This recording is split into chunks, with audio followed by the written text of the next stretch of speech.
Muling nagbukas nitong 2017, ang Satyagraha ay isang outdoor restaurant that specializes in healthy vegetarian dishes that are tasty and affordable. Peaceful, secluded, and organic. Ganyan ang vibe na ibinibigay ng Satyagraha para sa customers nito. Taba at laman all you want without worrying about cholesterol? Baka ito na ang restaurant para sa inyo. Let's start with some appetizers. Chichashroom o mushroom chicharon at sicharon o seaweed chicharon.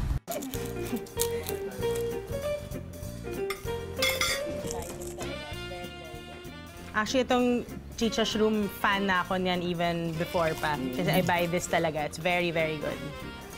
So, hindi naman siya nakakaguti kainin. So, kahit maramihan. Ito araw-arawin mo. Pwede kayo mag-araw-araw dito. Yeah. Yellow or blue? Blue or yellow? Can't decide? No problem. Ang Satyagraha may yellow and blue rice. Yellow turmeric rice na may kasamang blue ternate rice. Siya ang kanin nila, oh. Nakakagutom lalo na. Obviously, visually appealing na yung food nila eh. So, kung makikita mo yung may effort sa rice pa lang, then you know na may nangyayaring maganda sa loob ng kitchen na yan. Sobrang playful lang yung Yes. nila. Here's the star of the table. Ang hahanap-hanapin yung veggion kawali. I really choose pork over most of any produce. It's the one that's, wow. Yung lechon kawali din, nakaka-fake siya. Talaga. Kasi sa utak mo, yung lechon kawali talaga na lasa. May pagka-similar din talaga siya. Kinakagat ko yung lechon kawali para akong kumakagat dun sa taba. Ayan, oh. Sa totoo, no? Tapos, yung karne. Heto pa oh, vegetarian dishes pa more. Chef Tina, kumusta ba ang mushroom sisig ng Satyagraha? Masarap yung sisig nila. It's not yung crispy kind, pero taste-wise talagang hindi mo mapapansin na walang real pork in it. Si Edge, focus naman sa kinakaing Bicol Express. Masarap ng Bicol Express nila. Yung anghang. And then, imitate talaga niya yung yung medyo taba nung karne. Which is vegetarian. The Bicol Express. Kasi mahilig ako sa maanghang. Before you finish the previous dish, heto na agad ang mga kasunod sa powerful menu ng Satyagraha. Wala nang pahingahan to. Veggion paksiw, veggie barbecue, at veggie liempo. Ito na ang katuparan ng ating mga pangarap. Kain pa more!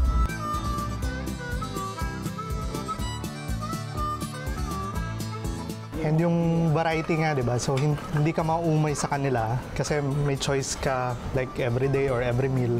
Pipilian mo or a mixed or a combination of both. Yung soy-based proteins, I would take the gluten in it kasi the gluten is what gives it its shape and form, yung gluten proteins.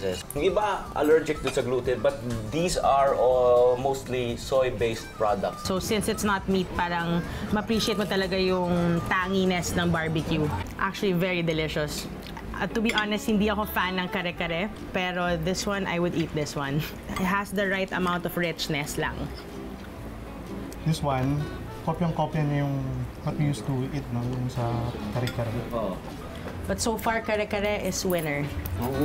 Winner talaga. Their kare-kare is the best.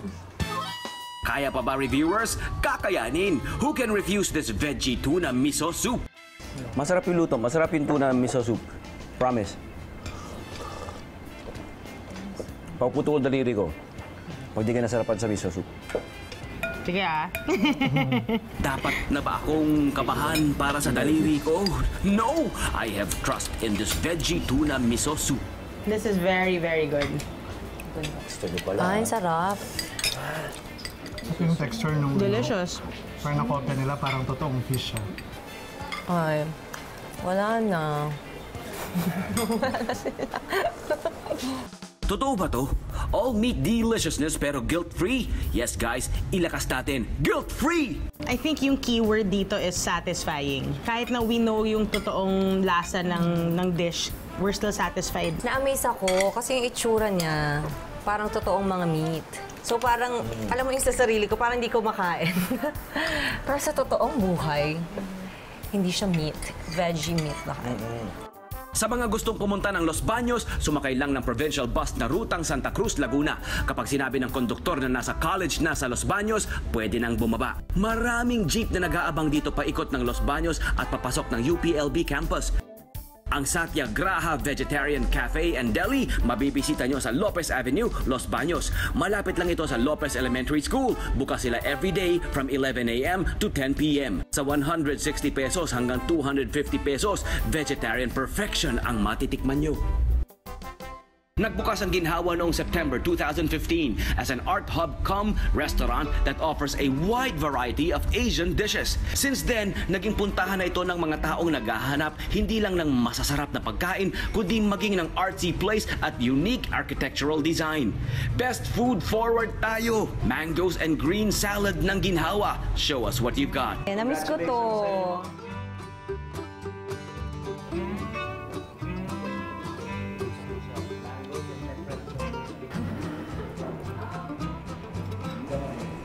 Kanino to? Ako na-appreciate ko na spicy yung salad. May konti heat, no? Yes. Yeah. Ay, nalasahan ko na siya, chef. Hindi mo sinabi. And parang it's uncommon for a salad to have a spice like that. Masarap yung anghang niya, and then nababalance siya ng mango. Nandun lahat ng flavors nung may manghang, and then meron kang fruits, alat nung cheese. Yes, Edge, perfect ang kesong puting ginamit sa salad dahil fresh yan mula rin sa loob ng UPLB. Actually, may Philippine Carabao Center dito. Malapit lang, dyan lang. Oo. At ano siya talaga, galing talaga sa dolo ng cow. Ay, ng Carabao. Next dish, kutchay o vegetarian dumpling. Healthy raw yan, pero masarap kaya? To be creative. Creative meaning malasa. Di ba? Yes. Creative sa paniniguro na dapat may lasa. Ito masarap. Pa rin yung kumakain. Oo. Sanay tayo doon sa dumpling na meat. So, ang ganda nung yung consistency niya. Pero feeling ko, pag kinakain ko, parang may meat pa rin. Yung feeling na may meat. Pero vegetarian siya. Amazing. Ang unang healthy paandar ng Ginhawa mukhang pop sa ating reviewers. Ang next vegetarian dish kaya nilang veggie sisig, pop din. To the meat. Kung yun yung lumamig na. May tungkong titig, no? Maanghang din siya. Actually, you don't really know what's inside. Kaya yun yung maganda. Para it's already so compact with so different textures na rin. Sarap. Ito yung perfect sa akin. Kasi yung sisig, ginagawa kong rice. Parang medyo healthy. Oo. Tapos yung ulam ko yung liempo. Sabi niya, nagpa-healthy ka pa. Kaya nga pa-healthy eh. Hindi naman healthy, pa-healthy. At least walang rice. Oo. Ganyan pala ang diet ng isang beauty queen. Sisig as alternative to rice. Nabanggit mo na rin, Ariela, ang liempo. Tikman na rin natin yan. Clove garlic liempo. Ready na kami sa iyo. Yung liempo niya, Sarap, no? ang tender niya, tapos puno ng flavor. Actually, masarap din yung buto. Nanunuot. Susubukan ko. O Ariela, parang sarap na sarap ka rin sa liempo. Anong meron? Gusto ko talaga yung mga buto. Chef, di ba yung masarap talaga yung butong parts? Yes. The Kahit sa mga- tastiest. Mukhang napapasaya talaga si Ariela ng kanyang homecoming sa UPLB dahil sa Ginhawa. Pero sa ibang dishes, happy rin kaya siya? Ipatikim na nga natin sa ating reviewers ang sambal pasta. Ganda naman service dito. 120 pesos lamang yung pasta na yan, yung sambal pasta.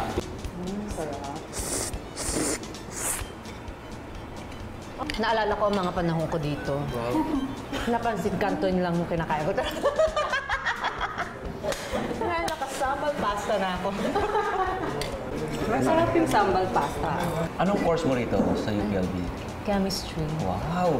Pero dati vet med ako, dyan lang yung college ko. Pero dahil ang layo niya sa kaganapan, nag-shift ako sa chemistry. So, ang galing mo sa chemistry siguro. Ay, hindi rin. Naswertehan lang ako doon. Reviewers, sa price range na between 55 pesos and 210 pesos, nakagiginhawa bang kumain sa Ginhawa? Yan ang masaya dito eh, yung presyo. Yun yung namimiss ko pag umuwi. Di ba? Laki ng difference sa ano. Yeah. For the price, generous yung yung serving niya, especially pasta. Kung normal kumain, baka hindi mo pa siya maubos sa dami nung for sharing. Actually, yung portion malaki. Mabubuhay ako rito sa UPLB. Makakatipid ka. Oo. Hindi pa yata busog ang ating reviewers. Sige, ginhawa, magpaandar ka pa. What else can you offer?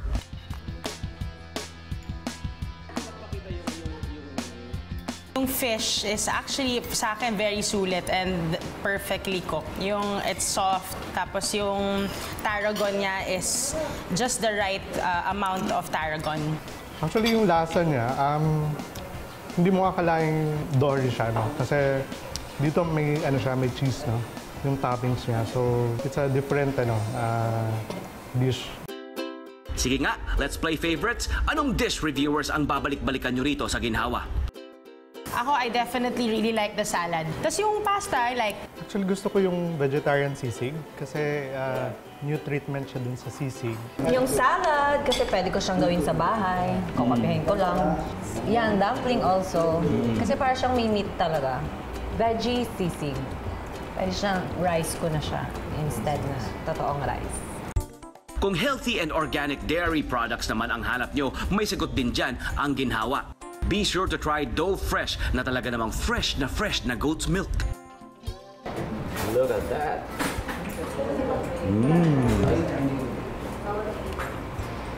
Cheers, guys.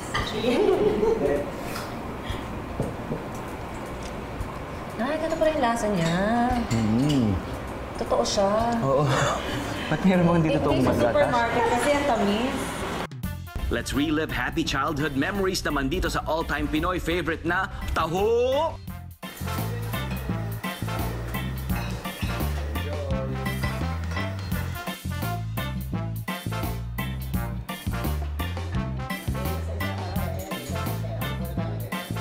Gusto ko yung taho nila kasi unang-una hindi siya ganun katamis. Usually kasi yung arnibal. Tapos tamang-tama yung pagkaluto niya. Hindi mag-spam kasi di ba yung ito, very silky, di ba? Silken taho. Tapos mas happy ako na parang feeling ko healthy siya. Like, malinis. Sulit na sulit siya, no? For 55 pesos. Bubusog ka na. Mataas yung quality niya. For 55 pesos, you're guaranteed na malinis Tsaka siya. also, you're masarap. paying for yung buong experience. Yeah. So talagang, The journey, the food journey, di ba Yes. nakakatuwa? For their pastries, present ang not-so-sweet yet totally satisfying na calamansi bar at giraffe bar.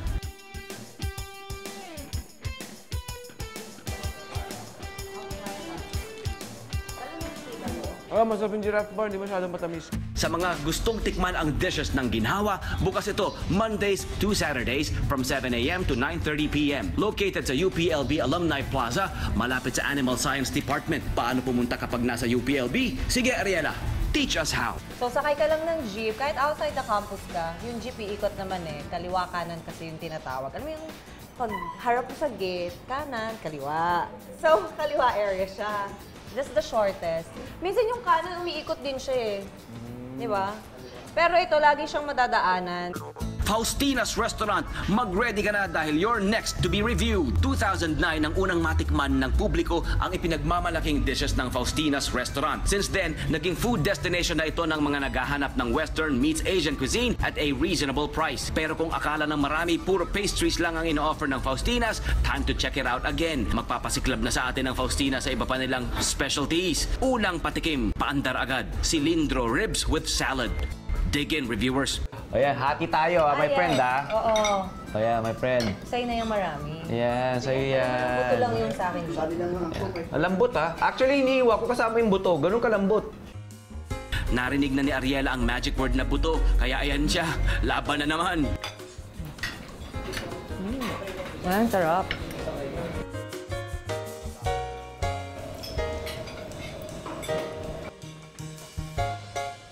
Malasa siya, di ba?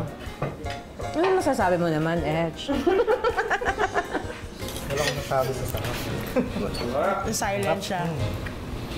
Ang cilindro ribs ay may kasamang 3 dip pero ang hit sa reviewers, sukang pinakurat. Actually, yung sauces, nakatulong siya to enhance the flavor. Pero kahit wala, sobrang good na Ang ribs. Kaya alam nyo na, kamain tayo with the ribs. Tsaka with the ribs, it's smart na they're using the same marinade. Kasi sabi nila na they use yung sauce na barbecue sauce is the same sauce that they use to marinate. Juicy yung pork, tapos yung pinakurat helps with the juiciness lalo. Kaya it's masarap kasama ng vinegar. Inumpisahan ko na yung pink salmon pasta.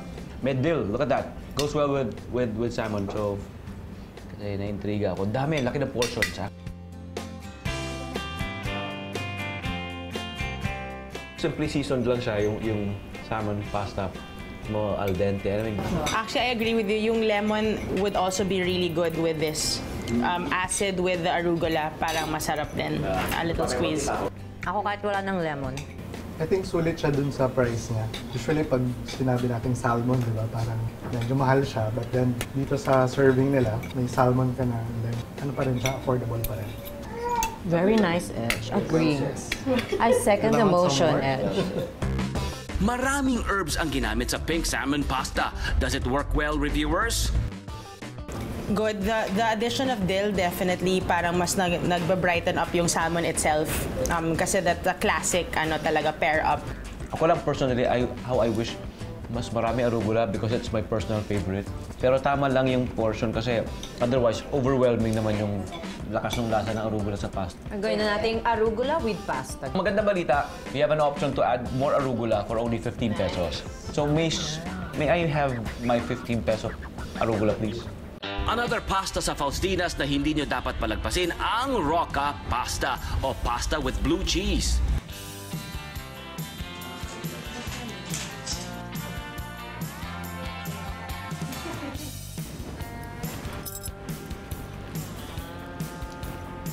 Lasang-lasa mo yung cheese sa pasta.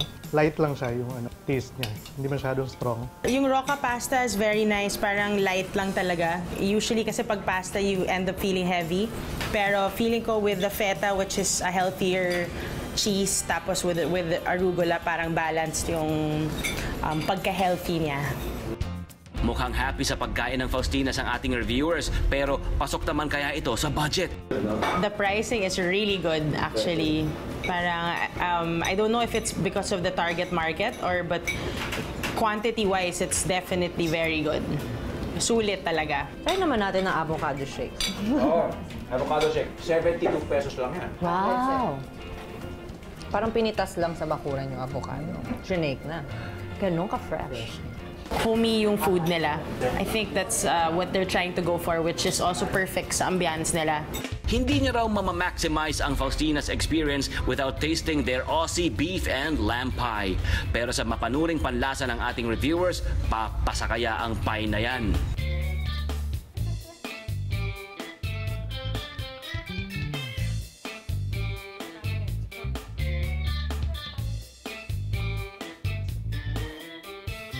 Yung dough niya is perfectly buttery. Yes, we do.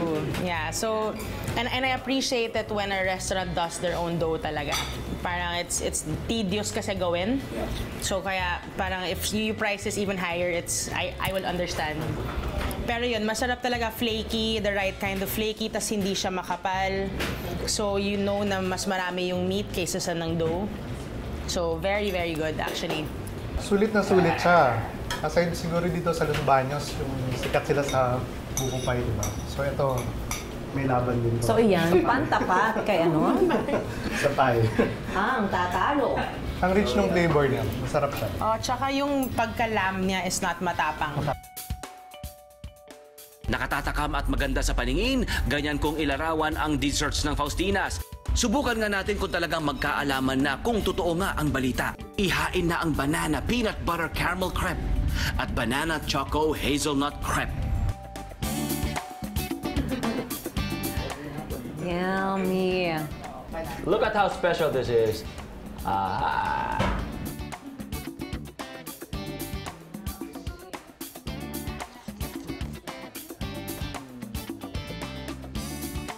The crepe is very good also.